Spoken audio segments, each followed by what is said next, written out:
Good day, everybody. I am Abdi Lajavardi. I'm the president of Pro Education Group, and welcome to another sessions of Education for a Better World. Today's guest is one of my dear colleague, Dr. Peter Dufresne, and we are delighted to have Peter with us today. Welcome, Peter. Thank you, Abdi. Thank you for having me. Excited to be here. Pleasure. Peter, if you don't mind, tell us about, where you were born and what happened in your journey to this point. Sure. Well, I was born and raised in Springfield, Massachusetts. I had sort of a very typical upbringing, but I was a struggling student. I had some real issues in my life where I just did not translate into the classroom. In fact, one of the stories I tell my students now, certainly those I work with in some graduate work, is that I'm probably the only PhD that they know that was retained in middle school. I almost flunked out of high school. I was a bad student for a long time. So very fortunate. There was one adult. He was my geometry teacher who pulled me aside one day and just said the things that I needed to hear, and it just flipped the switch for me. I felt like I was letting down someone that I really respected, and honestly, from that day forward, very few of us are lucky enough to pinpoint the time in their lives when they turned it around. Like I said, I didn't have a lot of support, and this was someone that I valued. So I decided then that I wanted to be that person, for someone else. And so I went into education. I ended up getting a bachelor's degree and a master's degree from University of Massachusetts in Amherst, and went on to be a teacher and a coach, and spent 16 years as a principal, and then moved into central office and earned my PhD in August of 21 in educational leadership, and really very fortunate that I enjoy my profession. Helping students achieve their goals has just been a gift. Well, thank you very much for sharing that, Peter. And you and I have spoken about this issue of teachers and how impactful teachers can be. You just made an example of a wonderful individual that made a difference in your life. And I always was thinking, that how unique it is that people go through many years of educations, and then when you look back, you ask them, they can point out, like if it was yesterday, 3 or 4 individuals that had a measurable impact in their life. And I would ask myself, what would it be if every teacher really had that as their personal goal, where they would make that difference on the life of the kids that they were responsible for? What kind of a world would we be having? What would be the potential? So we think like that. And you've been a principal. You have, had experience hiring and supporting number of teachers. What does it take to create, or how is it possible for teachers to get to that point and be able to have that kind of impact in their classroom? I think teaching is the noblest thing you can do with your life. I think every teacher starts out, wanting to change the life of someone for the better.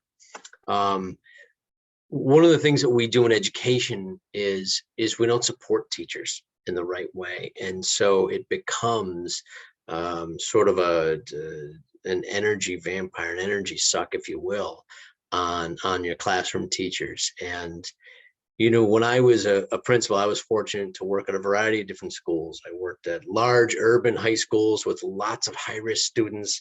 I worked at small rural middle schools with high levels of support. And what I found is one constant. And that is sometimes educators get lost along the way with the bureaucracy and the reports and the pulls on their time and their energy. And I would always bring them back to 2 points. Number one, education is about relationships, period. There is no qualifier to that. No student ever came back and said, Professor Lajavardi, I remember that great essay test you gave me. It was the best. Change. No, what students will do is they'll come back and say, you cared about me, and that's important. And it changed my life. I wasn't a wonderful student, but what changed my life was that someone took an interest in me. Someone built a relationship with me. And so that's always, for me, it's always number one. Right. I always tell teachers, remember why you got into this. Education is about relationships. If you can change a student's life by being kind to them, isn't that the goal? I would always make sure every kid walking down every hallway always got a greeting. Every teacher was out in the hall. We're all were there. And I was too, right? If I asked my teachers to do it, I had to do it. And then the other piece that I would always remind teachers, because with teachers, what happens is the pressure mounts and mounts, and they feel like they have to cover everything. The United States Army did a study once, and what they discovered was that whatever task they gave different groups of participants in the study, whatever time frame they gave to do the task was exactly how long it took. So group A got 6 hours to perform a task. Group B got 4 hours to perform the same task. Group C got 2.5 hours to perform the same task. And that's how long it took. So we fill our time, right, with what we decide. And so what I always remind my teachers is that whatever task we put ourselves to, we will fill all of our time doing it. There was a study done, I believe, by the UMass Donahue Institute that said if you covered all the state standards that currently exist in the state of Massachusetts, where I live, we would have to go to grade 22. And so I would remind them of the fact that the task is impossible, right? And so we would have to go to grade 22 to fulfill it. You only have until grade 12. And most of you only have 180 days because that's how long the school year is. So instead of teaching all the concept, covering all the content, let's teach the students that we care about them, and let's teach them how they learn so that they understand, how they learn, what is best for them, so they can teach themselves those other grades, the grade 22 worth of content that we weren't going to get to no matter how hard we worked. And I think that can change the focus and the mindset of the classroom teacher into one of, I care about you. I know you can do this. This is important. I believe in you. I'm going to support you. We're not going to get to the end of the book this year, but you're going to understand how you learn, and you can learn. You can teach yourself what you need to learn later. But what we cover in here, is going to be more about you as a student than whatever's in this textbook that I'm holding up. Thank you very much. I appreciate that. One of the elements that a lot of times, you hear from different teachers is, this same thing that, they are preparing the kids to pass a test, right? And later on as adult, when they have their PhD or their advanced degree, I wonder if we give them the same test, would they pass or not?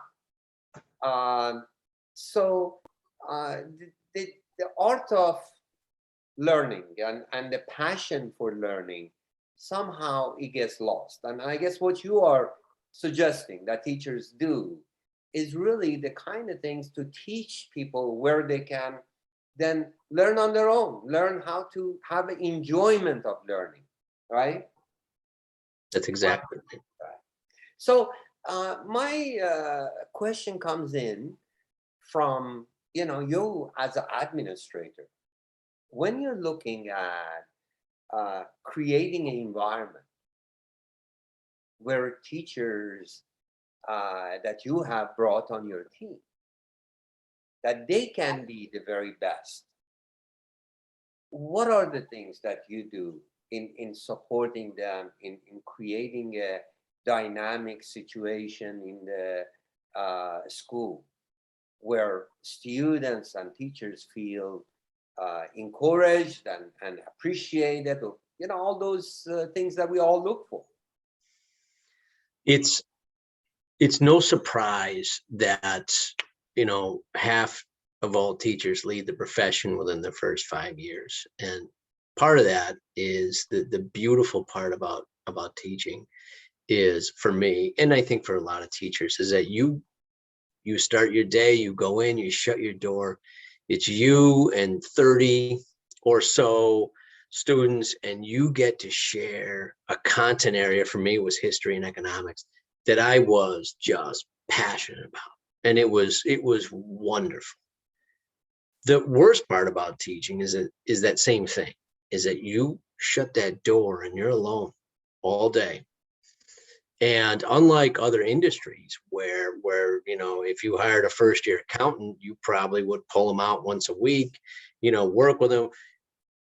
There aren't very many formal mentoring programs. In fact, the state of Massachusetts has a mentoring program, but they don't monitor it. So it's on the honor system. So one of the things that I would always do, particularly for new teachers, is in the first, and it was non-negotiable, first 5 years, I would pull them out of the classroom once a month, the whole group, and we would work on something for half the day. Could be just a check-in, could be a pedagogical technique I wanted to see more of. It could be, any piece that connected them to my school or community very strongly. And so I wanted them to feel supported. The flip side of that is that my veteran teachers also, they needed support too. And so they may not have needed the startup support, but they always needed professional development. And that was one of the things that teachers really valued. And so, I was a principal in an urban high school. We didn't have any money. We had a lot of problems. So I couldn't hire out a lot of times. So what I did was I studied up on just about everything I could, made myself as much of an expert as we could. And I made sure that I didn't waste their time. And every faculty meeting once a month, which we were mandated to have, instead of me reading off a memo, I made sure that time was time where we were talking about what I valued as the most important thing in the school, and that was pedagogy and relationships. And so my monthly faculty meetings turned into a professional development series, and I was able to help teachers relicense every year because I was able to give them points towards their relicensure, because I ran faculty meetings as a professional development seminar a year long. We also talked about topics that mattered to them, mattered to me. And this is one of the more powerful pieces. Was eventually I realized I had a lot of experts in that room. And why should I be the sage on the stage? And so I started to solicit my veteran staff if they wanted to pick up some extra points towards licensure. Or again, I didn't have a lot of money, so sometimes I gave them a parking spot for the month, if they wanted to put on some of this professional development. So all of a sudden we had a cycle where my teachers were able to show their colleagues, just how proficient and skilled and talented they were.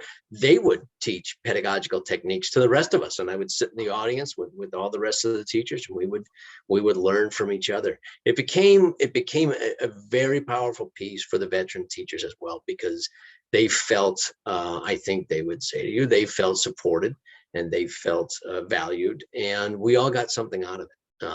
And while money is a great motivator, public schools where I work don't always have a lot of it to give out bonuses and those sorts of things. So I was able to get creative with some of those things and support my teachers that way.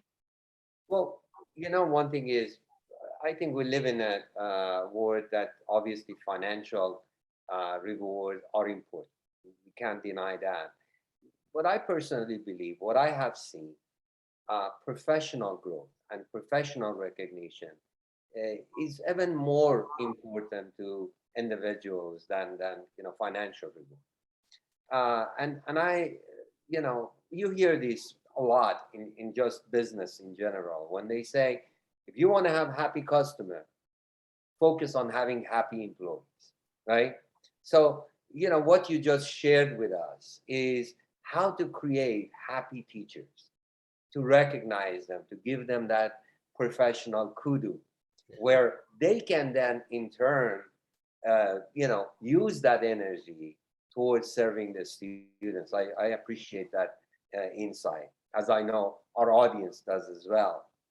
So let me now follow up with a question that is in line with both opportunities and then the other side of it as challenges that we have today in our educational environment. What are some of those opportunities and what are some of those challenges?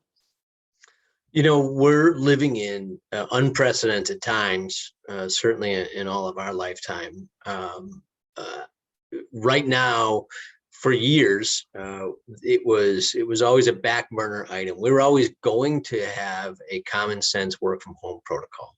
We were always going to work on a common sense remote learning protocol, and overnight, all of a sudden, we all developed a common sense remote learning protocol.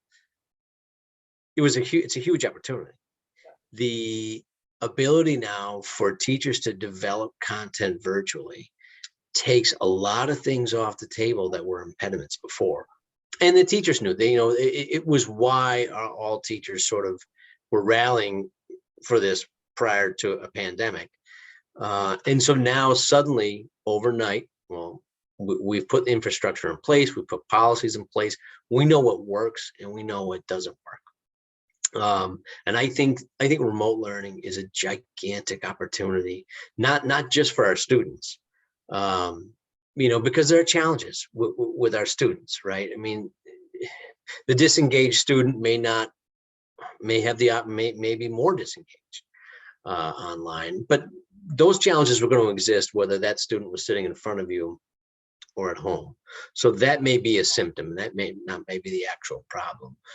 I think there's a tremendous opportunity for remote learning to just explode even further. I think once you pivot into a situation that we were thrust into and you are forced to adapt, I think it's very hard to snap back into that same shape, right? I think remote learning is here to stay. And as much as there'll be pushback that in-person learning is better, and I won't argue that point, but I think we have the ability to reach a lot of students who just wouldn't come to school. Those excuses are gone.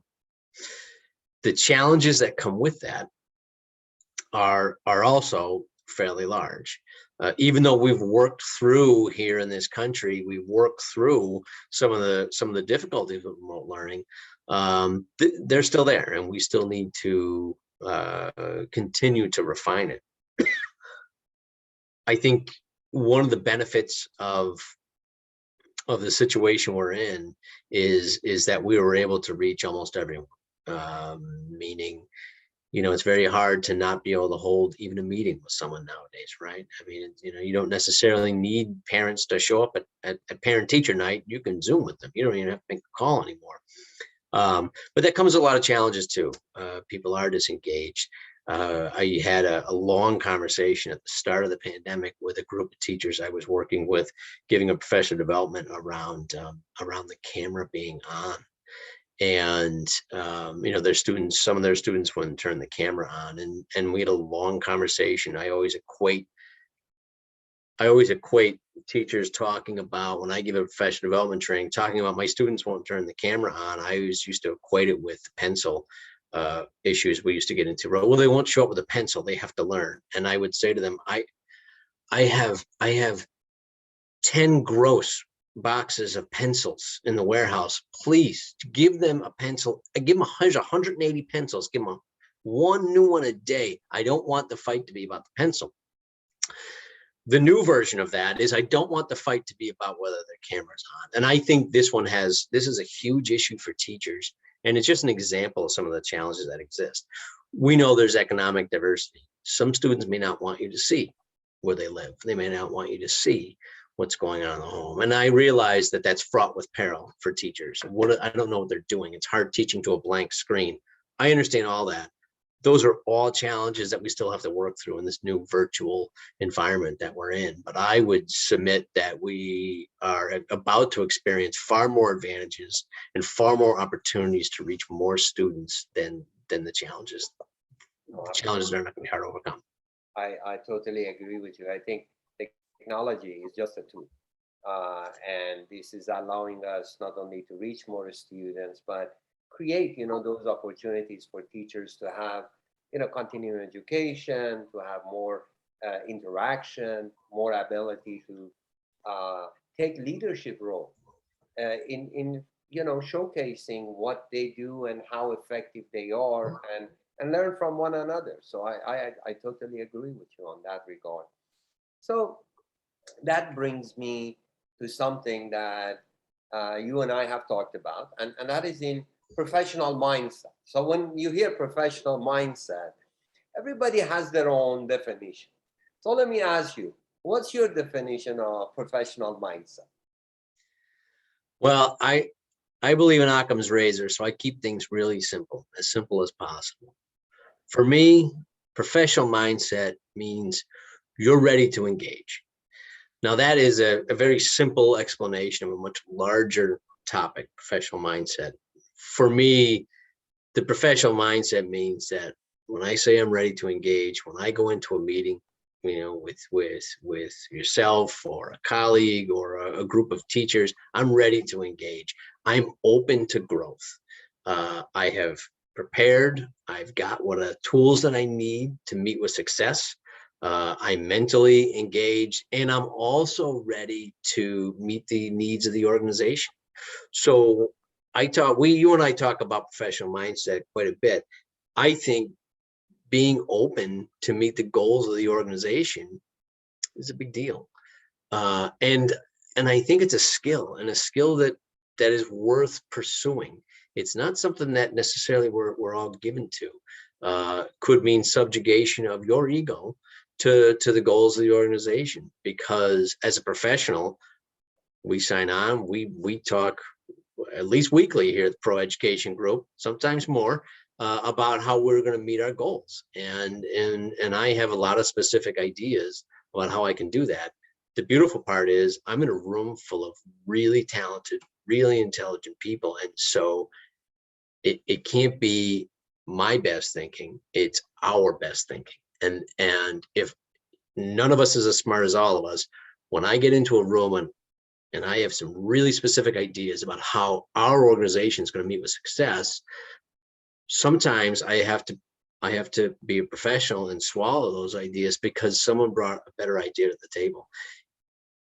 Really, really good work happens when you come into a room with a professional mindset. You are ready to engage and ready to meet the goals of the organization, as long as you can be open to that. And that, to me, is the professional mindset. I met some of the smartest, most intelligent, thoughtful folks in my time, and it can be humbling when you think, you've got a lot of the answers right to the test, and you come in and someone's taking a whole different test. I mean, they're that smart that they know what could work better. And as a professional, as someone who's ready to engage and meet the goals of the organization, I have to be open-minded to hear that and see if I can even help improve upon it. So I think there's a field of study around that professional mindset that we are just maybe starting that journey on.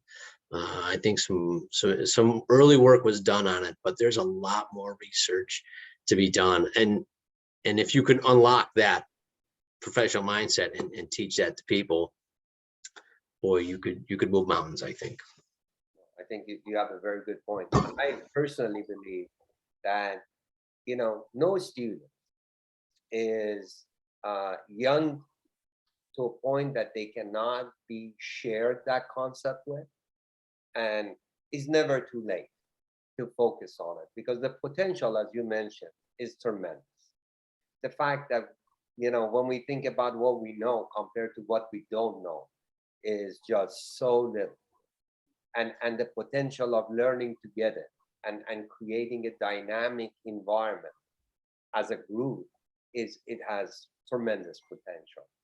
So let me ask you, maybe if you were talking to a group of people that they are students and they are considering different areas of career for themselves, and hopefully we are getting more of them thinking about becoming a teacher and getting into the education. What would you share with them?